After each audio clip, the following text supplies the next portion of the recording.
Assalamu alaykum hormatly görüjiler. Heftäniň habarlaryna men Nur Muhammed Nadim bilen Radio Türkmen arkaly hoş geldiňiz. Nangarhar welaýatynyň mahally mesullary bu welaýatda derýa gark bolmaklyk bilen 20 kişi janyny elinden berenligine aýtýarlar. Bu welaýatyň itlaat we ferhang başlygy bu waka şenbi güne 7 bejede Nangarhar welaýatynyň Muhammeddere ulsuwallygynyň Basul etrafynda bir kişdiňiň gark bolmaklygy bilen bolanlygyny aýtdy. Bol kişdide 25 kişi ayallar we çağalar şamyl bolup 5 sanysy gutarlyp we galan 20 sanysy hem derýa gark bolmaklyk bilen janyny elinden berdiler. Halaça 5 kişiniň jesetleri tapylyp we galan jesetleri gözleýiş işleriniň dowam tapallygyny aýtýarlar. İslami Emirliğin İçeri İşler Wezirliginiň başlygy bir resmi safar arkaly Dübey ýurduna gitdi. Bu wezirligiň başlygy Halifa Sirajiddin Haqqani bu safarda İmarat-ı Muttahide-i Arabiýanyň hökümet başlygy Şeyh Muhammed bin Zayed al-Nahyan bilen duşuşdy. Bu duşuşykda iki taraflaryň gatnaşyklaryň giňelmege, hemkarlyklaryň köpelmege we iki taraflaryň menfaatleri hakda gepleşik geçirildi.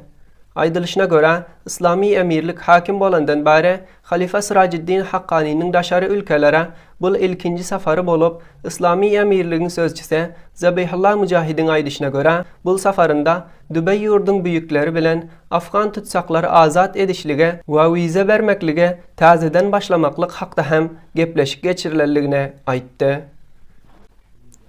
Afganistanyň zaferany 9-njy defa dünýä boýunça 1-nji makamy eýeledi. Ýurduň zaferany Biljimiň halkara tagam muassesesi tarafyndan 9-njy defa dünýä boýunça 1-nji makam elan edildi.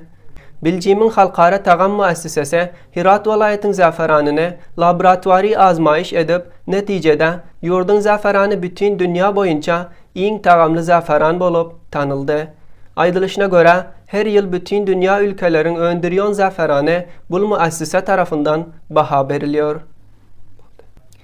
İslami Emirligiň Difa Wezirligi bu wezirligiň istihbaraty muýyniýeti 3 kişini biraz muhimmat we taýýary purzalar bilen Kabil welaýatda tutsak edenliginden habar berdi. Difa Wezirlik bir habarnamada bu wakada 128 rakam dürli taýýaralaryň purzalary, 8 san tüfeňçe, 25 paýa muhabira we başga dürli muhimmat Kabil şäherinde İslami Emirlik tarafyndan ele geçirilip, bu muhimmatlaryň 1 milyon dolarlyk arzyşy barlygyny aýtdy. We hemde bu wezirlik bu wakada tutsak bolanlaryň sorak edilmek üçin mesul idaralara tapşyrylanlygyny aýtdy. İslami Emirligiň Iqtisat Wezirliginiň başlygy Din Muhammed Hanif Afganistan üçin Narwi Komitanyň umumy başlygy Tariya Magnus Waterdal bilen duşuşdy. Bu duşuşykda Narwi Komitanyň Afganistandaky faaliýetleri barada gepleşik geçirildi. Iqtisat Wezirlik bir habarnamada Narwi Komitanyň başlygy ýurtdaky malul we maýub kişilere ýardam etmeklige, malul çağalara bilim bölümlerde mümkinçilikleri öğretmek ve saglyk bölümlerde saglyk işgärleriň zarfiýetini östürmekde hemkarlyk etjekligine aýdanlygyny aýtýar. Afganistanyň milli futbolçylar topary Penşenbe giýje Asiya kahramany Katar ýurdunyň milli futbolçylar toparynyň mukabylyna oýnap 0-0 masawy boldy. Afganistan bu ýarışda Kataryň barabarynda 5 imtiyaz alyp, Kuwitden soň 3-nji topary ýerine eýeledi. Bu ýarış Afganistan we Kataryň arasynda bolup, Arabistan Saudiýanyň Ihsa şäherinde bolup geçdi. Aýdylışyna görä, ýurduň milli futbolçylar topary şol miladi ýylyň jun aýynyň 19-ynda Kuwait topary bilen oýnýar.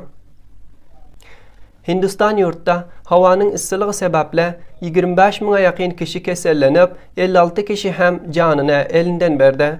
Aýdylışyna görä, şol miladi ýylyň May aýynda Hindistanyň paýtagty Dehli we Rajistan eýalatynda hawanyň issylygy 50 derece ýetişdi. We hemde hawanyň issylygy sebeple Hindistanyň umumy intihabatynda 33 kişi intihabatyň mesullary şamyl bu ýurduň Uttar Pradesh we Bihar eýalatlarynda janyny elinden berdi. 5000 gowrak issylyk kesellige Madiýanyň merkezi eýalatynda sany alındy.